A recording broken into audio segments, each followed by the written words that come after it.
Gender school and society में आज के इस वीडियो में हम जिस टॉपिक के बारे में जानने वाले हैं, बात करने वाले हैं, टॉपिक क्या है? Difference between gender bias and gender discrimination, कि लैंगिक पक्षपात और लैंगिक भेदभाव के बीच में क्या अंतर है, क्या दोनों सेम है या दोनों में कुछ अंतर है, कुछ डिफरेंस है। तो ये जानने के लिए वीडियो पूरा देखिए, आखिरी तक देखिए, ताकि आपको इसके बारे में पता चल सके। तो वीडियो को हम शुरू करते हैं।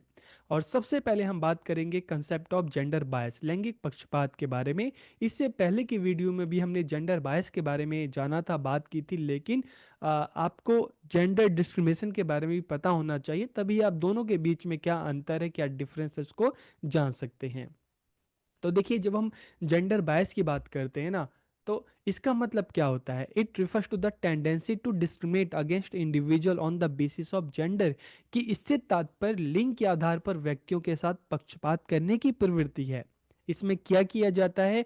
एक जेंडर को दूसरे जेंडर की तुलना में ज़्यादा तरजीह दी जाती है, ज़्यादा इंपॉर्टेंस दी जाती है, ज़्यादा महत्व दी जाती है। लेकिन जब हम जेंडर बायस की बात करते हैं ना, तो ये अनजाने में होता है, जानबूझकर नहीं होता। कई बार हम अपने घर में भी देखते हैं, घर परिवार में देखते हैं, ठीक है, कि माता पिता हैं, घर में बच्चे हैं, लड़का है, लड़की है। तो अगर हम मदर की बात करें, तो लड़कों के लिए अगर हम देखें तो उनकी जो केयर है थोड़ा ज़्यादा होती है। और अगर हम फादर की बात करें, ठीक है, तो उनकी केयर जो होती है वो गर्ल्स के लिए ज़्यादा होती है। तो इसका मतलब ये नहीं कि जेंडर डिस्क्रिमिनेशन वहाँ पे हो रहा है, ठीक है। अगर मान लो एक फादर है वो अपनी डॉटर को ज़्यादा मान रहा है, एक मदर है अपने बेटे को ज़्यादा मान रही है, तो इसका मतलब ये नहीं है कि दोनों के बीच में वो भेदभाव कर रहे हैं, ठीक है। वो क्या होता है कि एक आप कह सकते हैं कि एक लगाव होता है, एक जुड़ाव होता है, ठीक है, जो अपोजिट जेंडर में ज़्यादा हो सकता है। लेकिन इसका मतलब ये नहीं कि यहाँ पे डिस्क्रिमिनेशन है। और कई बार ऐसा भी देखने को मिलता है कि एक परिवार में अगर दो बच्चे, एक छोटा है और एक बड़ा है, तो जो बड़ा होता है उसको थोड़ा कॉम्प्रोमाइज़ करना पड़ता है, क्योंकि ज़्यादा जो फैसिलिटीज़ होती है वो छोटे बच्चे को ज़्यादा मिलती है। चाहे प्यार की बात करें, चाहे सम्मान की बात करें, तो यहाँ पर भी इस चीज़ का मतलब ये नहीं कि डिस्क्रिमिनेशन किया जा रहा है, भेदभाव किया जा रहा है। तो इसलिए इस तरह की जो चीज़ है, सिचुएशन है, उसको जेंडर बायस कहेंगे, ठीक है, जो हो तो रहा है, ठीक है, लेकिन अनजाने में हो रहा है। It can manifest in various form such as education, employment and health care, की यह विभिन्न रूपों में प्रकट हो सकता है। जैसे शिक्षा की बात करें, रोजगार की बात करें, स्वास्थ्य की बात करें, घर की बात करें, बच्चे हैं, ठीक है। अगर रिसोर्सेज कम है तो जाहिर सी बात है एक बच्चे के लिए ज़्यादा फैमिली सोचेगी कि एक बच्चे को अच्छी एजुकेशन दे दें, दूसरों को कहीं ना कहीं कॉम्प्रोमाइज़ करना पड़ सकता है। तो अब चाहे वो लड़की हो सकती है, लड़का हो सकता है, कोई भी हो सकता है, ठीक है। हो सकता है कि अच्छी एजुकेशन जो है वो लड़की को मिले, हो सकता है लड़के को मिले, ठीक है। तो इसके पीछे इंटेंशन जो है डिस्क्रिमिनेशन वाली नहीं है, ठीक है, क्योंकि रिसोर्सेज उतने ज़्यादा नहीं है। और रोज़गार की भी बात करते हैं तो अक्सर होता है, जैसे आप सबकी भी अगर हम बात करें, तो बहुत सारे आप में से स्टूडेंट होंगे जो एजुकेशन में नहीं आना चाहते होंगे, लेकिन क्योंकि मतलब आपका मन कुछ और हो सकता है, लेकिन आपके पेरेंट्स ने कहा होगा कि नहीं, आपके लिए ये लाइन ठीक है, तो आप अपना एजुकेशन में आ सकते हैं, फ्यूचर के लिए आपके लिए ठीक है। तो उनके पीछे ऐसा नहीं कि कोई मन में कुछ भेदभाव टाइप में इस तरह की उन्होंने कुछ डिस्क्रिमिनेट किया, नहीं। आपके भले के लिए, ठीक है, चीज़ों को देखते हुए उन्होंने हो सकता है डिसीजन लिया हो। तो मतलब कहीं ना कहीं इस तरह की जो बायसनेस है, एजुकेशन में भी हो सकती है, एम्प्लॉयमेंट में भी हो सकती है, हेल्थ केयर में भी हो सकती है। हो सकता है कि घर में जो लड़के लड़की में से किसी एक को ज़्यादा केयर की जा रही है, एक को ज़्यादा ध्यान दिया जा रहा है, दूसरों को कम किया जा रहा है, ठीक है। तो अलग अलग रूपों में प्रकट हो सकता है। इसमें लोग अनजाने में एक लिंग को दूसरे पर ज़्यादा महत्व देते हैं, तरजीह देते हैं। And it can happen in any system and can affect all gender, की किसी भी व्यवस्था में हो सकता है और सभी लिंगों को प्रभावित करता है। और रिसर्च में पता चलता है कि महिलाओं के साथ अधिक होता है। लेकिन अगर हम चाहते हैं कि एक अच्छी सोसाइटी हो, ठीक है, एक अच्छा समाज हो, हम एक अच्छे समाज को बनाना चाहते हैं, तो उसमें किसी तरह की, इस तरह की जेंडर बायसनेस नहीं होनी चाहिए, किसी तरह का लैंगिक पक्षपात नहीं होना चाहिए। तो यहाँ पर आपको जेंडर बायस के बारे में समझ में आ चुका होगा।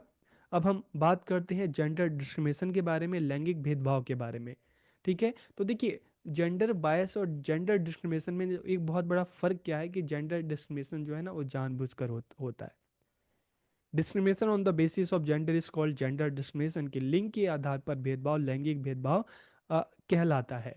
It occurs when someone is treated unfairly और given fewer opportunity because of their gender, के तब होता है जब किसी के साथ उनके लिंग के कारण अगर गलत व्यवहार किया जाता है या उसे कम अवसर दिया जाता है।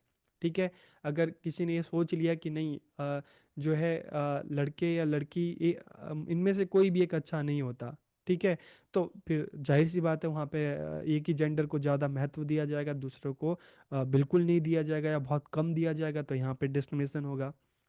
It can include harassment discrimination और unequal treatment based on gender identity, कि इसमें लिंग पहचान के आधार पर उत्पीड़न पक्षपात या असमान व्यवहार शामिल हो सकता है। ठीक है। तो ये चीज़ जो है जेंडर डिस्क्रिमिनेशन लैंगिक भेदभाव कहलाती है।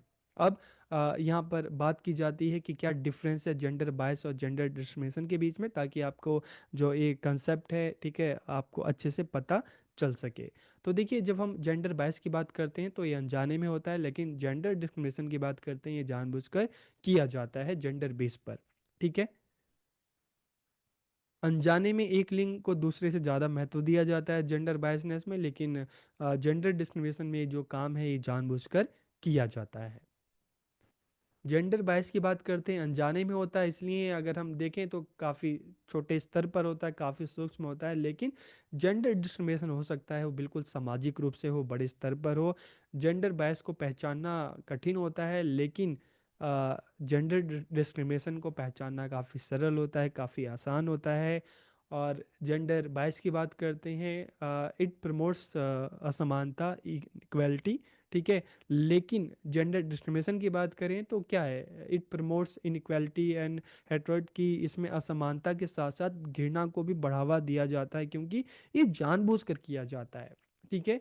तो जेंडर बायस और जेंडर डिस्क्रिमिनेशन में ये जो एक बेसिक जो आप फर्क समझ सकते हैं कि एक चीज़ जो हो रही है अनजाने में हो रही है, ऐसी कोई इंटेंशन नहीं है, लेकिन दूसरी चीज़ जो है जेंडर डिस्क्रिमिनेशन जो है वो जानबूझकर किया जा रहा है, किसी को परेशान करने के लिए किया जा रहा है। तो यहाँ पर आपको समझ में आ गया होगा कि gender discrimination and gender bias दोनों में क्या अंतर है। तो वीडियो आपको कैसा लगा कमेंट करके ज़रूर बताइए। आप सबका बहुत बहुत धन्यवाद।